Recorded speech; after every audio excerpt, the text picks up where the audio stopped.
It's January 17th. I had one more video left in me. You know, I think in the last video I did my best to wrap up what I felt was the wrap up of the wrap up. But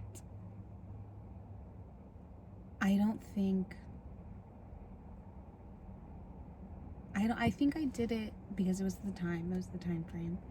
But I also think I did it because I was like, it's the end. That's it. It's over, you know? But I still have to take Camden on his adventure. And, like, I still have to go on my trip.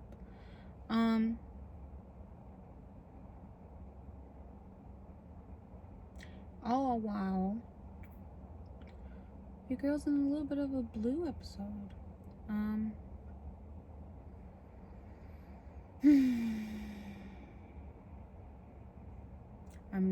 not doing my hottest at the moment, and I think I don't know if you could tell in my last video. I watched this video recently, and in it, a guy was explaining how one of his friends had reached out to him, and how his friend had said, I had this day where I was struggling and I'd reached out to you. And he was like, when did you reach out to me? And she was like, this time and day.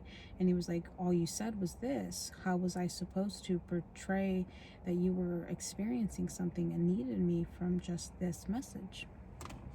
And with that being said, you know, I think I can perceive that I'm relaying that I'm not doing okay. I talk so much with my hands that I'm gonna not put them in there because I'm gonna literally be like,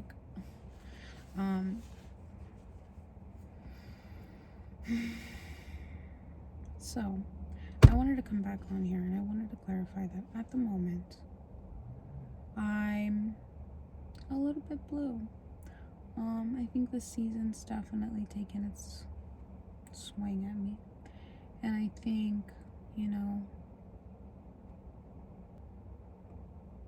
so last month when I did my race, I had a realization. I ran this race and it was like the most amazing run of my life. I went at a fun pace. I didn't push myself at all whatsoever. And I just enjoyed the view. I enjoyed my music. It was the best race of my life, best run of my life, of the year. And I came to the finish line, looked at my time, best time of the year, and I was like, oh my God.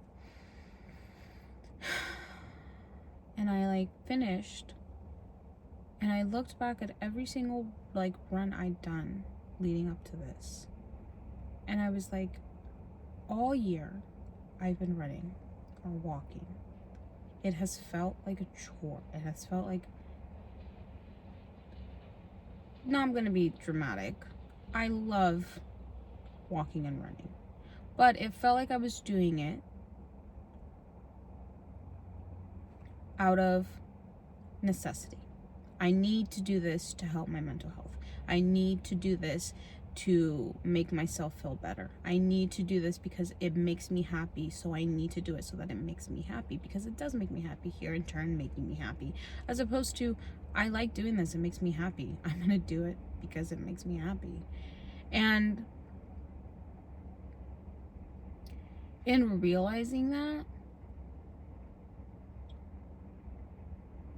it made me want to take a step back from it, because I realized that I was doing it to meet my miles. I was doing it to drop some weight, and I was doing it to meet some goals, which there's absolutely nothing wrong with. But I realized that there was no passion behind it right now. So I realized I was going to take a step back from it. However, I also realized that if I was going to be taking a step back from the thing that was what I essentially revolved my consistency around, what I was essentially was my goal, what was, I'm not gonna say waking me up in the morning, but what was keeping me moving and grooving, that it was about to take a toll on me. And it did. It's got me a little blue. I'm a little blue. And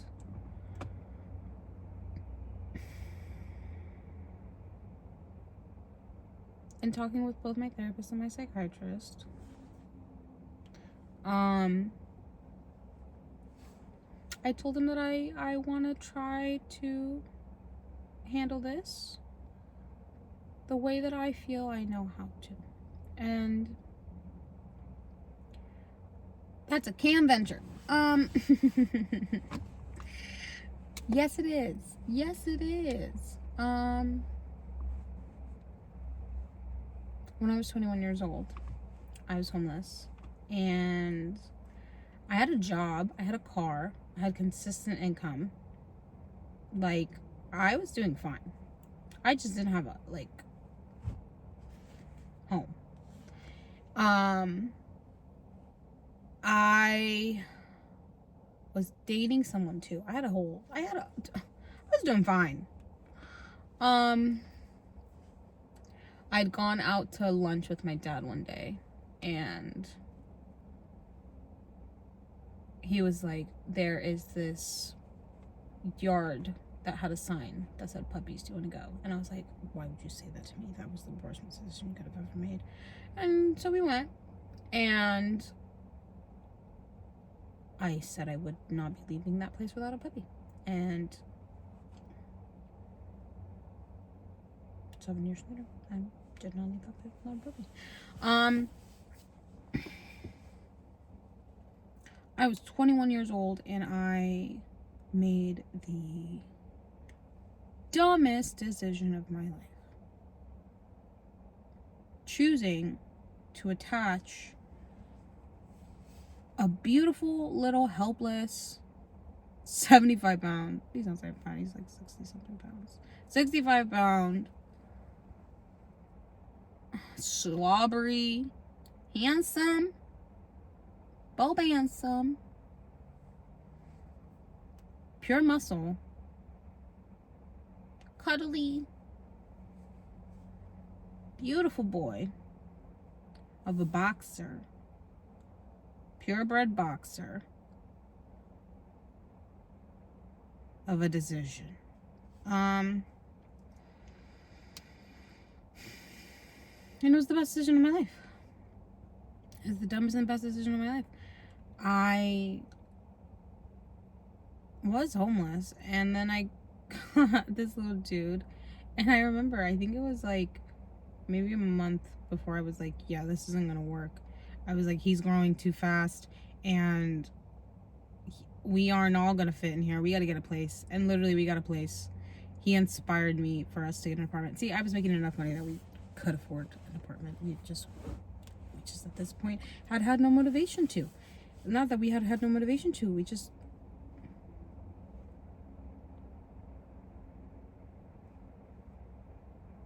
you know? But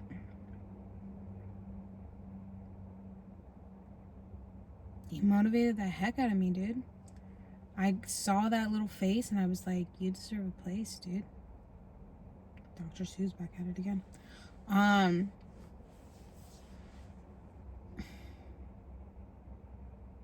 And oh my God, the things I learned from having a dog. I learned that you don't get to not get up in the morning, because you might get peed on. You have to take them potty, or you have to clean up pee. That was lesson number 1. Everything else was just about love, and love, dude. It was amazing. He's still alive.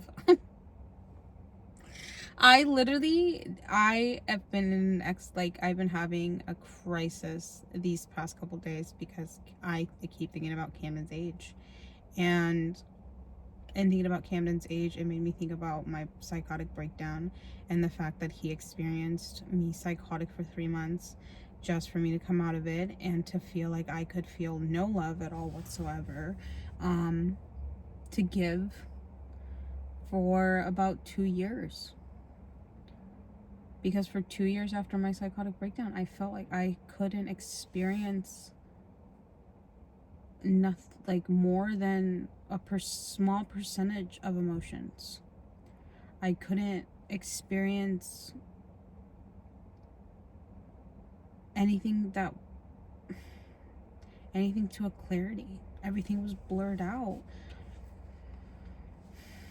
And I would look at Camden and I would see that I could remember, but not. And it was one day that I came home that I looked at him and I saw how, like, his face, and it was gray. And I broke down crying.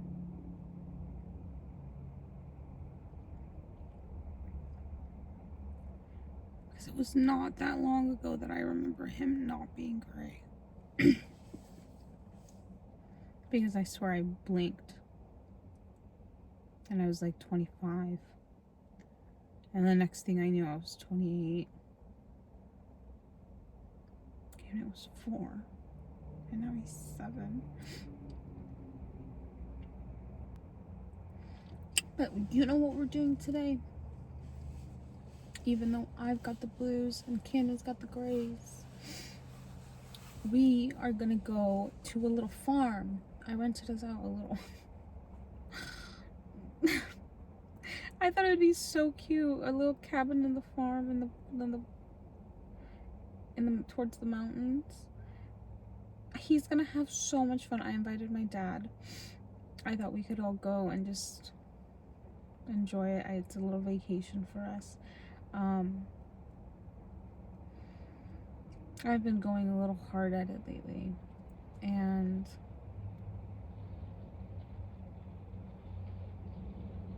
I need a moment to slow down.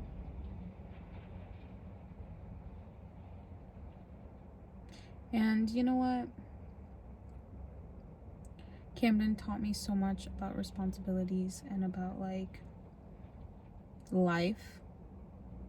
And I know there's so much more that he's gonna teach me.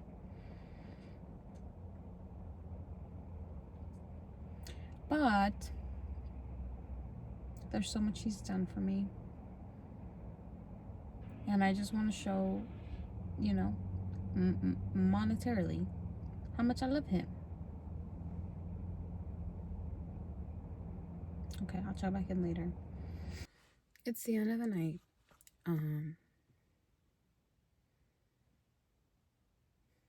It was a really good day. We drove up to Eatonville, and it was me, Cam, and my dad, and we listened to music and talked. And we like stopped 1,000,001 times because I was like, Cam has done car rides before, like, but I don't let him in my car often. I don't like the fact that he gets hair everywhere. Plus, I don't want my car to be stinky. It's cold, y'all. It's so cold.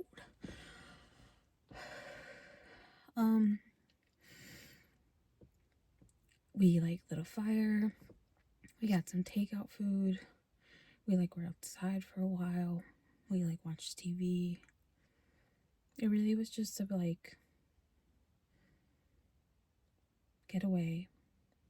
And my dad, he like thanked me. He was like, you know, I like to stay in my little cave, but it's nice to come out sometimes. And it overall was just a really good day. Something that I think I've talked about a lot on here, but I've never been able to talk about the way that I've wanted to talk about, is my avoidance. I've given many reasons for why I am avoidant. And there are many reasons why I'm avoidant, you know? But I don't think I've given the most current reason. as to what's got me so avoidant.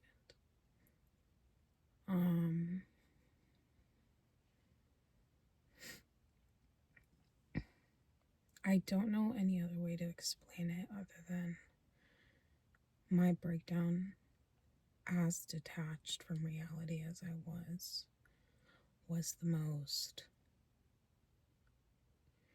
time I spent thinking in the entire world. Not really, I spend a lot of time thinking all the time. But manic thoughts and the manic thought process, it's quite a tornado. And I didn't have bad days every day, but I was in that state of mindset every day. And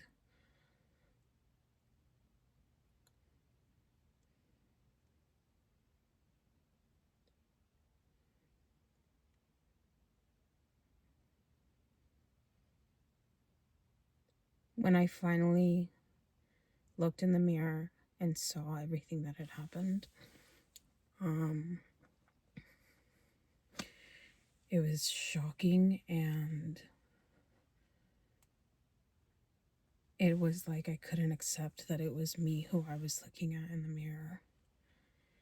And once I started getting triggers of everything that I'd seen, everything that I was getting triggered to was memories of videos and of me just staring at myself.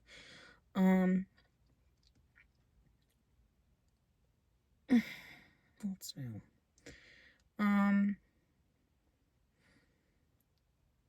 I faced myself a lot in this breakdown. I trauma dumped all over the internet for months, just diving deep into the depths of yours truly.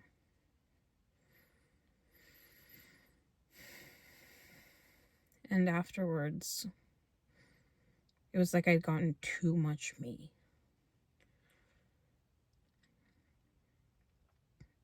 And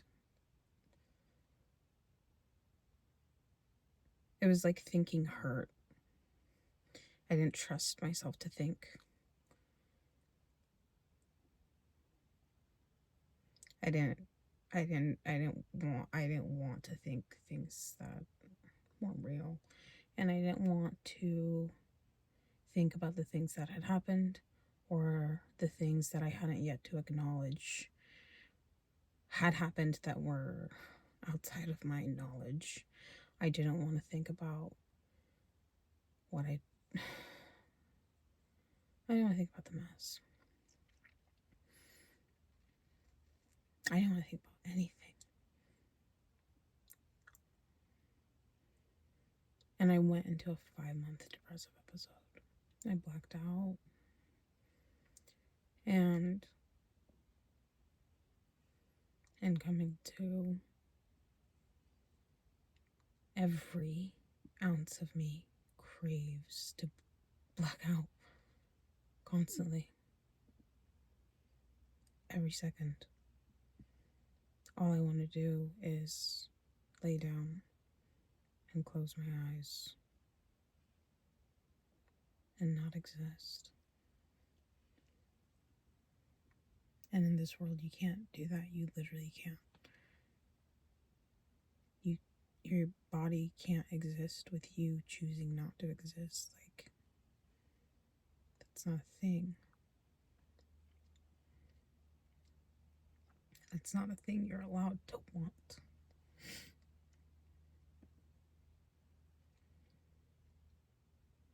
So, me being the extremist, I decided to want everything else. Because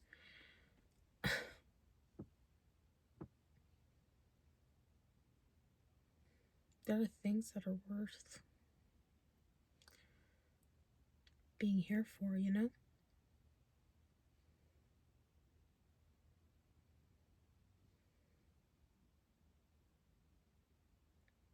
like some beautiful brown eyes that look up at you with nothing but love.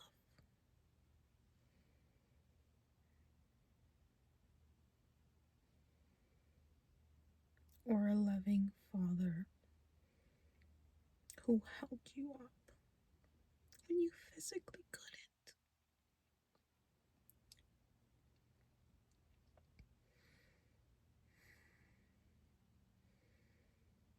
Or friends who see you.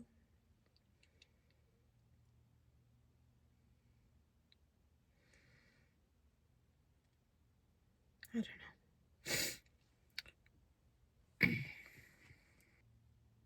I think all I'm trying to capture is that my intent is to keep trying every single time this happens.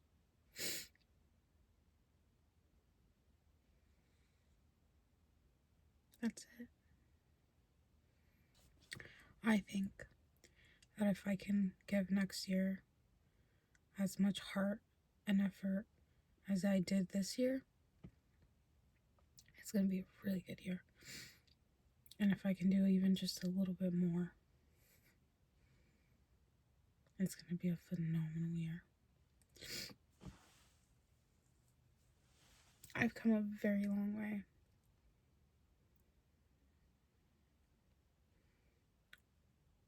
And my goal is to go even further for myself, for my loved ones, but honestly for a life that reminds me getting to be here is a privilege. Getting to experience life at the same time as your loved ones is a privilege. And I want to experience every second I can with my loved ones while I can. And that's what these trips were about. And I need to be present to do that. And I need to be present for myself. And I think I did really good this year. And I literally just need to celebrate. Like, the last thing on the list is just to celebrate.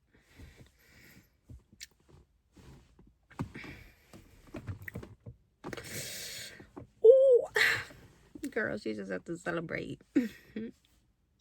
Girl,